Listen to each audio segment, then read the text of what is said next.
Video देखने से पहले चैनल को सब्सक्राइब करना ना भूलें।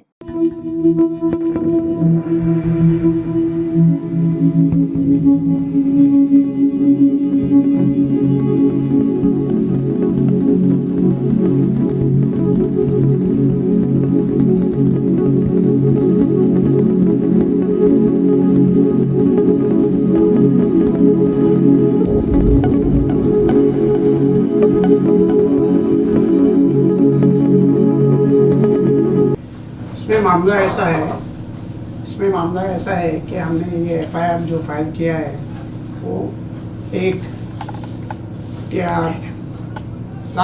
एलबी तिवारी के अगेंस्ट में है, जिनको 15-16 की जो कमेटी थी उन्होंने अपॉइंट किया था as a legal adviser.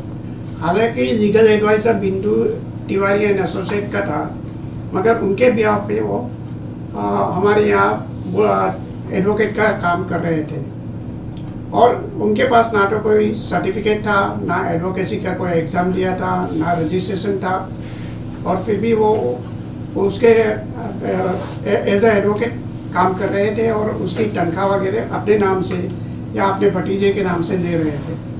Sir, ये आपको कब पता चला कि वो एडवोकेट नहीं है? जब ये हमारी कमेटी 18 में आई तभी हमने वो साल का ऑडिट भी किया था, तो ऑडिट में कुछ ऐसी क्वेरी निकली कि अपॉइंट कोई और है और पेमेंट कोई और दे रहा है, तो क्या मामला है।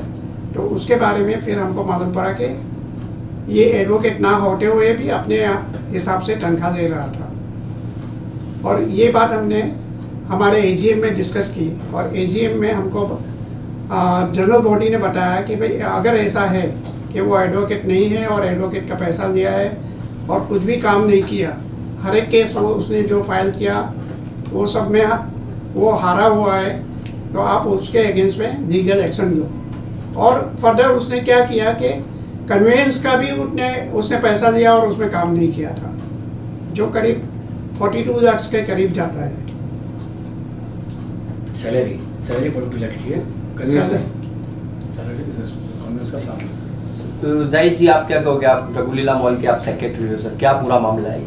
सर, ये बेसिकली ये मामला फ्रॉड और चीटिंग का है।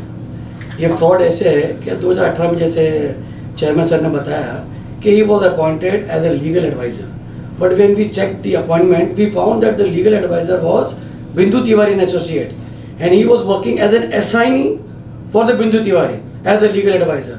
तो जब जनरल बॉडी में ये सब बातें डिस्कस की गई कि payment was given to some other person, तो हम लोग को पावर दिया गया कि आप प्लीज इस पर इन्वेस्टिगेट करके अप्रोप्रिएट एक्शन लीजिए, और सोसाइटी का अगर कोई फंड मिसयूज हुआ है तो उसको रिकवर कीजिए। तो ऑन दैट पाथ हमने कांदिवली पुलिस स्टेशन में नवंबर 2019 को एक एप्लीकेशन डाला था थ्रू हमारे सोसाइटी एडवोकेट राघवेंद्र मर्ता के ये जो एलबी तिवारी है ये एडवोकेट होते हुए ना होते हुए भी इतने लीगल एडवाइजर का काम किया और काफ़ी सारी सैलरी ली। उस हमारे जो एडवोकेट ने मुंबई हाईकोर्ट में एक आरटीआई डाल के बार काउंसिल से एक ओपिनियन निकाला कि क्या ये एडवोकेट है। तो हमको बताया गया कि ये बार काउंसिल में ये रजिस्टर्ड, ये देखिए आप लोग, ये बार काउंसिल का फोकस ये बताया गया कि लालचंद बद्री प्रसाद तिवारी और मैसेज बिंदु Tiwari and associate is not the lawyer in the year 2019।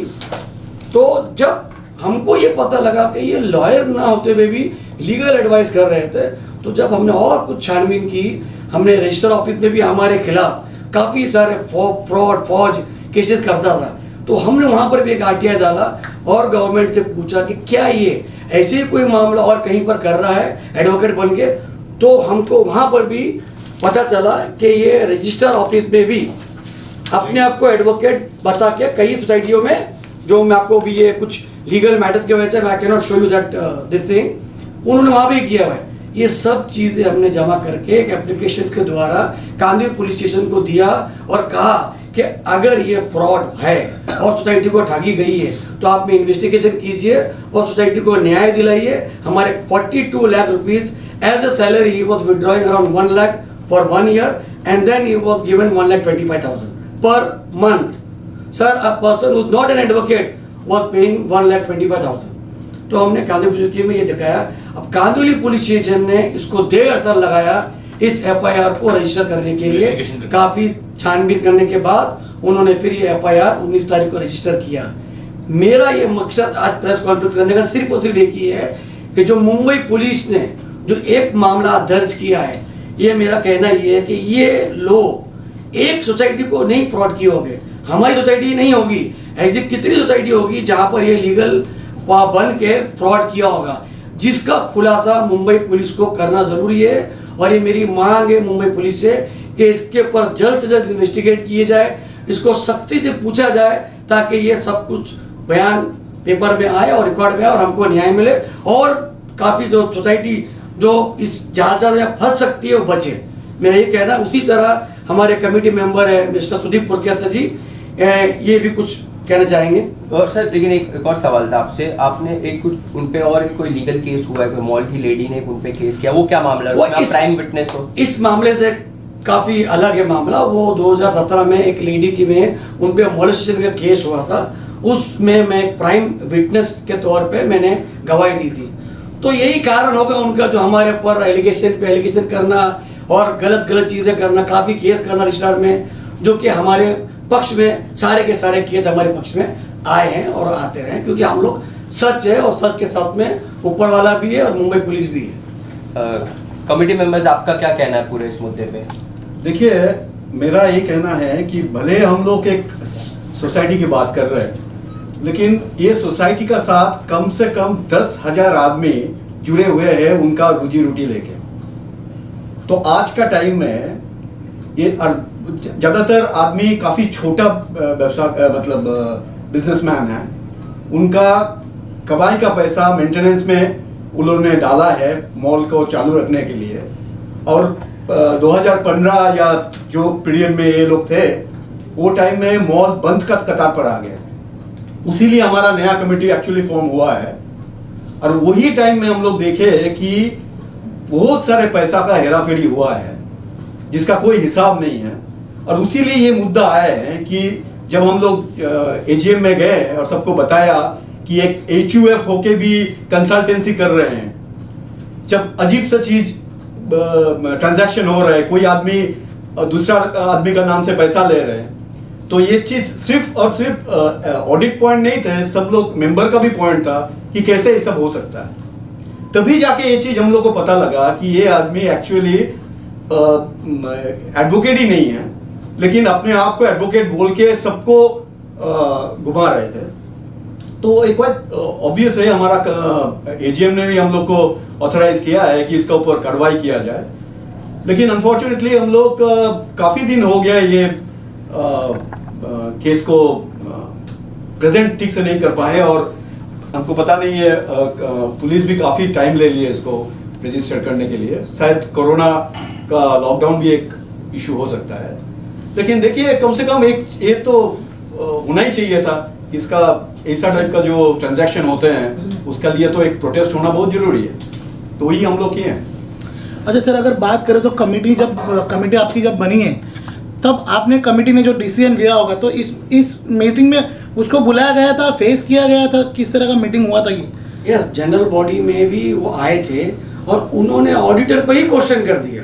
उन्होंने उस जनरल बॉडी के बाद में जनरल बॉडी बेकार है, सही नहीं है, ऑडिटर ही चोर है, उसके खिलाफ भी डेप्यूटी रजिस्ट्रार में उन्होंने केस फाइल की थी, वो भी केस हम जीत के आ गए। तो ये कैसा है सर, इनके खिलाफ जो बोलेगा वो होगा चोर, वो होगा फ्रॉड। सर अगर बात करें तो एक बड़ी चोरी है, छोटी चोरी नहीं है। तो पुलिस ने इतने 1.5 साल के बाद जो FIR लिया है, जो भी FIR में जो भी कलम लगाई है, कलम ऑब्वियसली अवेलेबल है, तो आपने ये बारे में कैसे कमिश्नर को पत्र या ट्वीट करके कंप्लेंट नहीं किया इसके बारे में? सर इसके बारे में हमने तो काफ़ी सारे मिनिस्टर्स को भी लिखा है, और मिनिस्टर में जैसे श्री असलम शेख जी को भी हमने एक लेटर द्वारा इन्फॉर्म किया था। कोऑपरेटिव मिनिस्टर सतीश सोनी उस वक्त के, उनको भी लेटर दिया गया था, बट किसी कारण से वो उन्होंने कुछ नहीं किया, वो मुझे उसके बारे में पता नहीं। लेकिन आज जो कांदोली पुलिस स्टेशन में 2 दिन पहले किया, सब डॉक्यूमेंट खंगालने के बाद ऐसा बताया जा रहा है कि उन्होंने कोई DCP से भी अप्रूवल लिया है, लॉ ऑफिसर से भी अप्रूवल लिया है, तब जाके ये 1.5 साल में ये FIR दर्ज हुआ है। क्योंकि उसकी पहुंच और डर कांदिवली पुलिस स्टेशन में भी काफ़ी है, क्योंकि उनका एक मोडस ऑपरेंडी है कि जो भी ऑफिसर बोलेगा उनका यूट्यूब वायरल हो जाता है। तो आप अगर चाहे तो सहायक एनजीओ के नाम पे अगर देखोगे उनका यही काम है सर। और हम लोग का ये काम नहीं, हम व्यापारी है, हम लोग इधर मेरा धंधा लेके बैठे हैं, हमारी दुकान चला रहे हैं ताकि हमारी दुकान चले। सर आज ये हमारे प्रेस कॉन्फ्रेंस के माध्यम चैनल के माध्यम से क्या संदेश देना चाहते हैं पूरे मुंबई वासियों को और मिनिस्टर लोगों को? सर मेरा एक ही संदेश है, स्पेशली मुंबई पुलिस को, जो आज उन्होंने इतना बेहतरीन जो न्याय दिला है, लेकिन ये आधा न्याय है सर, ये पूरा न्याय नहीं है। हमको उनको जल्द से जल्द अरेस्ट करके उनके ऊपर इन्वेस्टिगेट करके कड़ी तरीके से और कोई सोसाइटी ना फंस सके उस पर कार्रवाई की जाए, ताकि ये जाके बाकी लोगों को फ़ायदा मिले, इसका नुकसान ना हो सर। तो मेरी यही रिक्वेस्ट है।